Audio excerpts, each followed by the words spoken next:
ምናልባት እኔ መገናኛ ብዙሃን ሚዲያ አካባቢ ነውና ጥናቴ ኢትዮጵያንም ለማወቅ ከዚህ ከመገናኛ ብዙሃን አንፃር እና ቅድም ዶክተር አሉላ ስለ ኒው ታይምስ ኤንድ ኢትዮጵያ ኒውስ የያቱን የወይዘሮ ሲልቪያ ፓንክረስትን ጋዜጣ ሲጠቅስ በአጋጣሚ ጋዜጣውን የማጥናት እድል ነበረኝ።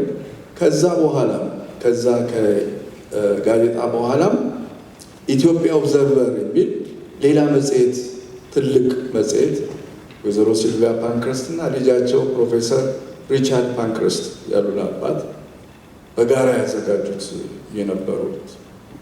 የነበረው መጽሔት በእንግሊዝኛ ቋንቋ ኢትዮጵያን እዛ ውስጥ በጣም እናገኛታለን። በእነዚህ ሁለት ህትመቶች ውስጥ በተለይ ደግሞ ያኛው የአርበኝነቱ የትግሉ ኢትዮጵያ በፋሽዝም ምን እንደደረሰባት ለዓለም ለማሳወቅ የተደረገበት ትግል ነው። ኒው ታይምስ ኤንድ ኢትዮጵያ ኒውስ። ኢትዮጵያ ኦብዘርቨር ደግሞ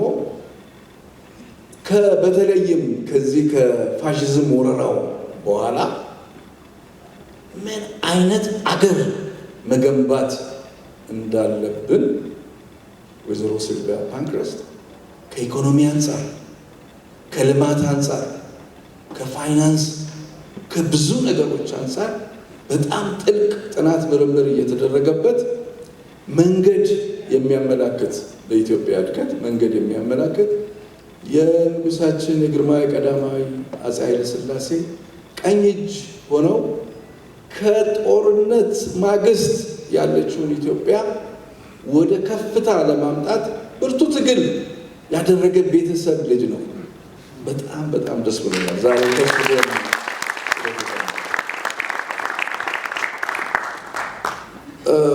ግርማዊ ቀዳማዊ አፄ ኃይለ ሥላሴ ሚያዝያ 27 1933 ዓመተ ምህረት ያንን ወርቃማ ንግግር በታሪክ ሁል ጊዜ የሚነበር ስናነበው እንደ አዲስ የምንሰማው ንግግር ነው ያደረጉት።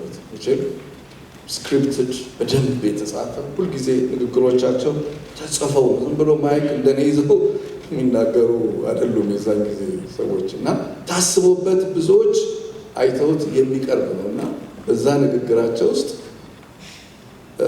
ምንድን ነው የሚሉት? ይሄ ድል ራሱ ድሉ የመጣው በእኛ ትግል ብቻ አይደለም። የፈጣሪን እግዚአብሔርን ፈጣሪያቸውን በጣም ትልቅ ከፍታ ይሰጣሉ። አርበኞቻቸው ሁሉ ይህንን ነው የሚያሳስቡት፣ በፈጣሪያቸው ድል እንዲያምኑ ማለት ነው። ይህን ደግሞ የት ነው የምናገኘው? ገና እንግሊዝ ሀገር ባዝ ውስጥ እያሉ ሕይወቴና የኢትዮጵያ እርምጃ የሚለው መጽሐፋቸው ላይ ፋሽስት ኢጣሊያ ኢትዮጵያን እንድትወር እኛ እንድንሰደድ የሆነበትን ምክንያት የምታውቀው አንተ ነህ፣ ጥበብ ያለው አንተ ጋር ነው ብለው መጀመሪያ መጽሐፋቸው ላይ ጽፈውታል።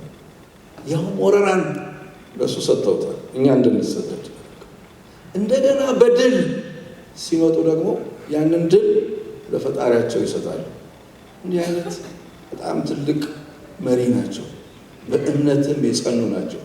ከሚያዝያ 27 1933 ዓመተ ምህረት ቅድም ኒው ታይምስ ኤንድ ኢትዮጵያ ኒውስ ግንቦት ላይ አዲስ ዘመን የተባለው ጋዜጣ ከንግግራቸው ውስጥ የወጣ ነው።